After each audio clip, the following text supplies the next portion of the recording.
सो hi everyone. हाँ जी भाई, आप सभी का स्वागत है अपने इस प्लेटफॉर्म पर। अपने प्लेटफॉर्म का नाम है मेरे प्यारे दोस्तों शिवम सीडीपी। और भाई मेरा नाम है रेमी RAMMY DHULL ढुल। हरियाणा से हूँ मैं, ढुल मेरा गोत्र है। और मेरे प्यारे दोस्तों, हम भाई 30 में से 30 का हमने टारगेट कर रखा है सीडीपी के लिए। ठीक है, पहले भी बहुत सारे कैंडिडेट फ्री में यहाँ से लेकर आए हैं।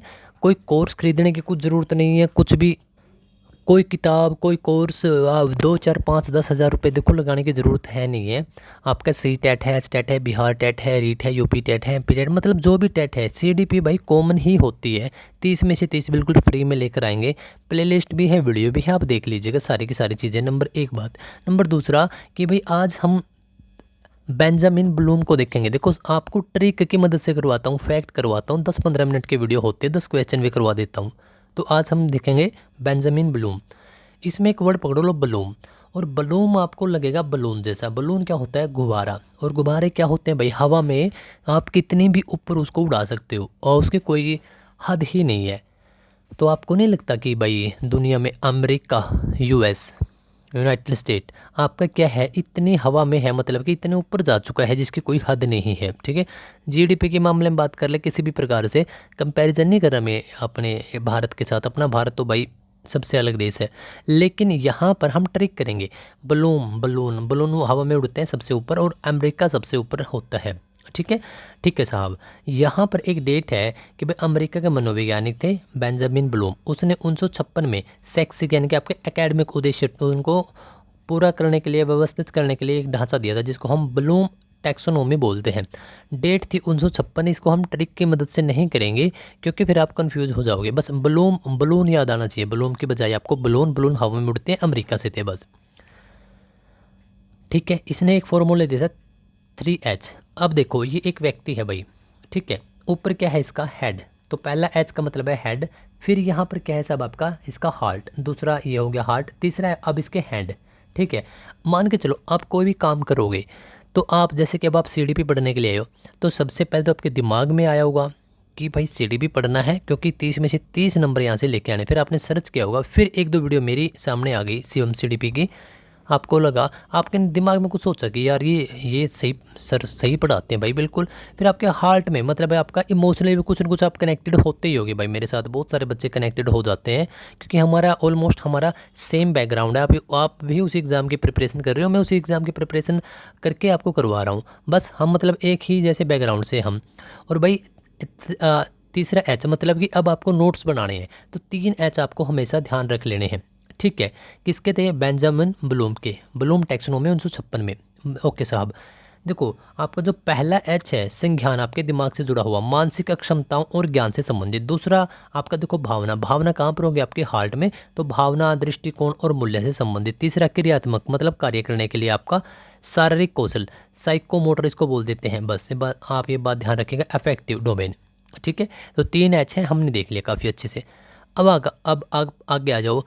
इसने जो टैक्सोनॉमी दी है उसमें इसने 6 चरण बताए हैं, 6 स्टेप्स। ठीक है, अब जैसे मैं आपसे ही रिलेट करवाऊंगा ताकि आपको अच्छे तरीके से याद हो पाए। सबसे पहले जैसे भाई अब आपका टेट का एग्ज़ाम है, सी टेट हो सकता है, किसी भी स्टेट का TET, Haryana TET, Punjab TET, कोई भी आपका हो सकता है, यूपी, बिहार, एमपी, रीट, कोई भी हो सकता है आपका। सबसे पहले तो जैसे ही आप कोई भी वीडियो प्ले करते हो भाई, आपको समझ में नहीं आती, 2 4 बातें आप वहाँ से रट लेते हो। जैसे कि आपको स्टार्टिंग में तो सिलेबस भी समझ में नहीं आता, बस आपने रट लिया कि भाई सीडीपी 30 नंबर की आएगी।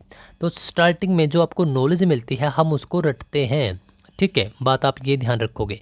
नंबर एक बात, भाई आपको नॉलेज मिली। अब जब आप उस नॉलेज को बार बार बार बार बार बार ले रहे हो भाई, तो आपका स्टेप एक नॉलेज, ज्ञान। नंबर 2 पर जब आप उस ज्ञान को बार बार ले रहे हो, वहाँ से आपको बोध होता है। बोध का मतलब होता है समझ। ठीक है, समझ दो भाई। आपकी जो आपने बातें सीखी हैं उनका अर्थ आप समझना शुरू कर देते हैं आपके ही खुद के शब्दों में। जैसे कि अब आप सीडीपी में आपने तोड़ लिया कि भाई अच्छा सीडीपी में कौन सा सेक्शन कितने नंबर का आएगा, कौन कौन से मनोवैज्ञानिक है, एनईपी क्या है, एनसीएफ क्या है, मतलब आपने तमाम प्रकार की चीज़ों को तोड़ लिया।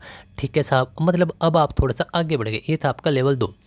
लेवल 3 है जब आप खुद से अनुप्रयोग करते हैं, एप्लीकेशन।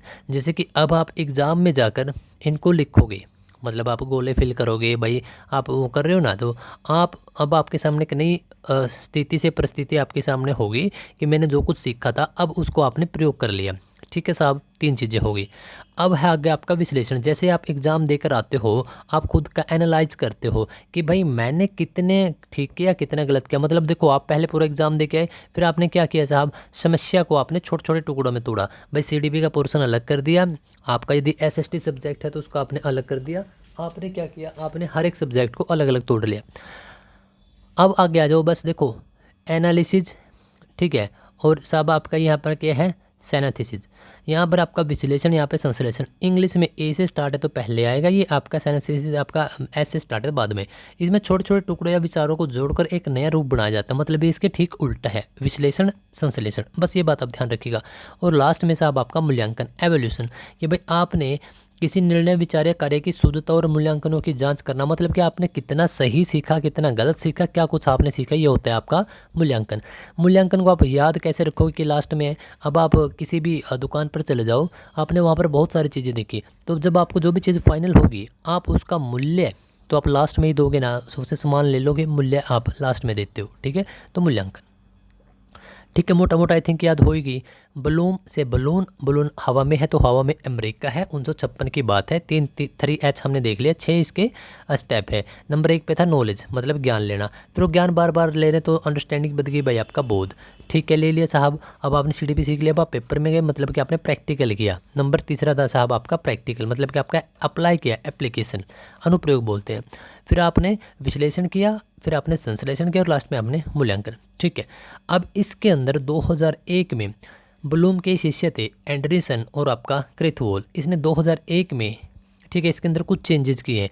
इसे संज्ञा, नाउन से क्रिया, वर्ब में बदल दिया। ठीक है, और जो पूरा पूरा ढांचा बनाया गया था, पहले आपका मूल्यांकन 6वें नंबर पे था, अब इसको 5वें नंबर पर कर दिया। बस आप ये बात ध्यान रखोगे। भाई हो सकता है कि पहली बार में सारी चीज़ें ध्यान ना आए, तो डोंट वरी, चिंता मत कीजिएगा, क्योंकि 2 बार 3 बार 4 बार चीज़ें याद करनी पड़ती है। मैंने भी ऐसे ही याद किए थे, बस आपके लिए मैं ट्रिक बना के ले आता हूँ और भी काफ़ी आसान से आपको आसान भाषा में समझाने की कोशिश करता हूँ, बस ये फ़र्क है। ठीक है साहब, लेकिन आप चिंता मत कीजिएगा, कोई भी चिंता कुछ भी हो तो कमेंट करके आप मुझे बता सकते हैं। आगे आ जाओ, अब फटाफट से जो 10 MCQ हैं इसके ऊपर बात करते हैं। ब्लूम टैक्सोनॉमी मुख्य रूप से वर्गीकरण, मतलब किसने आपका जो किसने दिया था भाई, आपका बेंजामिन ब्लूम ने। इसका मुख्य टारगेट क्या था, हमने देखा था, आपके जो एकेडमिक है उसके जो जो आपके ऑब्जेक्टिव्स हैं, जो आपके उद्देश्य हैं उनको प्राप्त करने के लिए। ठीक है, आगे आ जाओ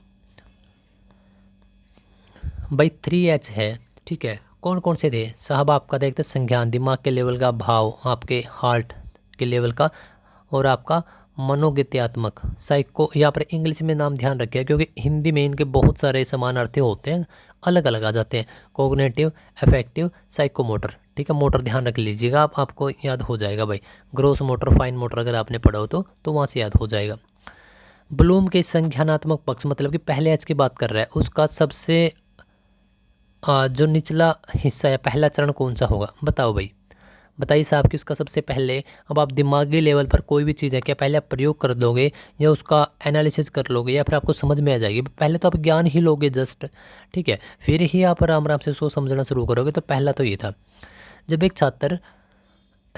एक छात्र सीखी गई कहानी की व्याख्या अपने शब्दों में करता है तो वह ब्लूम के किस संज्ञानात्मक स्तर को दिखाता है। देखो उसने कहानी तो सीख लिया, मतलब उसके पास ऑलरेडी ज्ञान तो है भाई, उसका मूल्य अभी लगा नहीं रहा, संश्लेषण उसका कर नहीं रहा हो, तो वो क्या बच गया साहब, उसका कंपैरिजन, मतलब कि अंडरस्टूड, उसको समझ आ गई है, बोध अब उसको हो चुका है।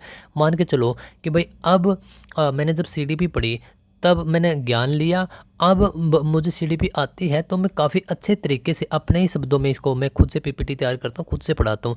तो अब मैं किस लेवल पे हूँ, लेवल नंबर 2। ठीक है, आगे आ जाओ।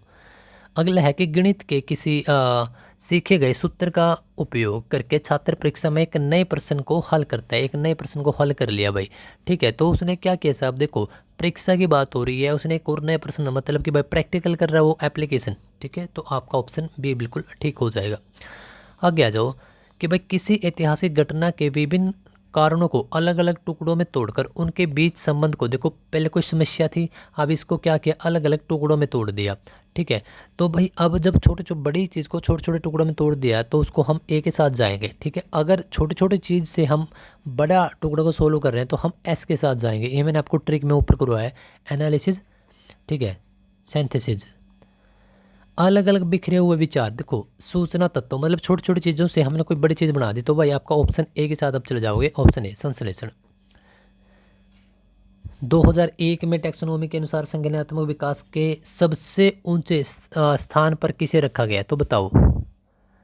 तो ध्यान रखिएगा दो भाई, हम नीचे से स्टार्ट करते हैं ऐसे। ठीक है, ठीक है, 6 स्टेप थे।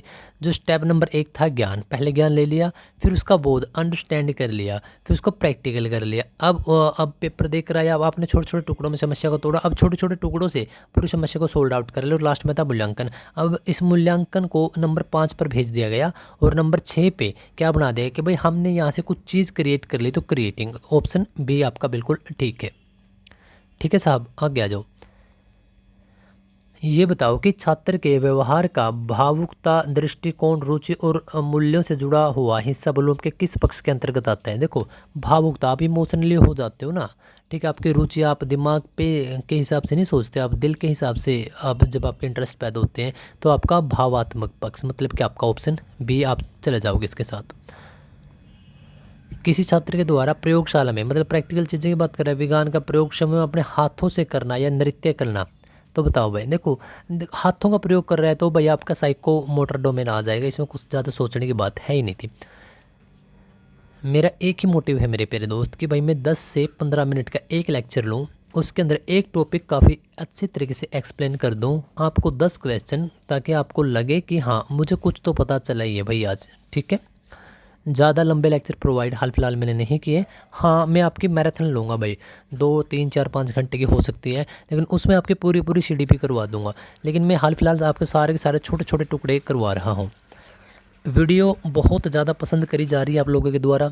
छोटी सी रिक्वेस्ट रहेगी कि भाई देखो लास्ट में ही बोलता हूँ, मैं पहले नहीं बोलता, कि भाई आप लाइक ज़रूर करिएगा, क्योंकि आपका एक लाइक भाई मुझे मोटिवेशन देता है, फिर मैं अगली वीडियो को बहुत जल्दी आपके लिए प्रोवाइड करवा देता हूँ। तो एक लाइक ज़रूर कीजिएगा। चैनल पर जो दोस्त नए हैं, सारी चीज़ें बढ़िया लगी हैं तो बस सब्सक्राइब ज़रूर कर लीजिएगा। कुछ दोस्त पूछ रहे थे कि सर आपका कॉन्टैक्ट नंबर, ये भाई मेरा कॉन्टैक्ट नंबर है, व्हाट्सएप भी इसी पर है और इसी पर है मेरा टेलीग्राम। टेलीग्राम का अपना क्या नाम है, जो अपने नाम चैनल का है, शिवम CDP नाम मिले तो आगे 2026 लगा दियो। ठीक है, तो बेस्ट ऑफ लक। आप जिस भी टेट की तैयारी कर रहे हैं, CTET या फिर आप किसी स्टेट की टेट की तैयारी कर रहे हैं, बेस्ट ऑफ लक। ज़्यादा इसमें लंबी चौड़ी बातें हैं नहीं, पैसे खराब मत करना, कोई कोर्स मत खरीदना। किताब अगर आपको कोई अच्छी लगे तो बेशक चाहे आप खरीद सकते हो, क्योंकि किताब तो 200-300 रुपये में आ जाएगी, लेकिन कोर्स बहुत ज़्यादा महंगे हैं, उनको मत खरीदना अगर आपके पास पैसे नहीं है और आप ऐसे किसी परिवार से, ऐसे किसी क्षेत्र से आते हो जो इकोनॉमिकली इतना ज़्यादा मतलब ज़्यादा उनके पास पैसे वगैरह नहीं हैं, तो भाई आप बिल्कुल फ्री में आपका CDP का आपका 30 में से 30 और बाकी जो भी आपकी साइकोलॉजी है सब्जेक्ट की, उसके भी आप यहीं से अच्छा स्कोर कर सकते हो। ठीक है, तो मिलते हैं अगली वीडियो में।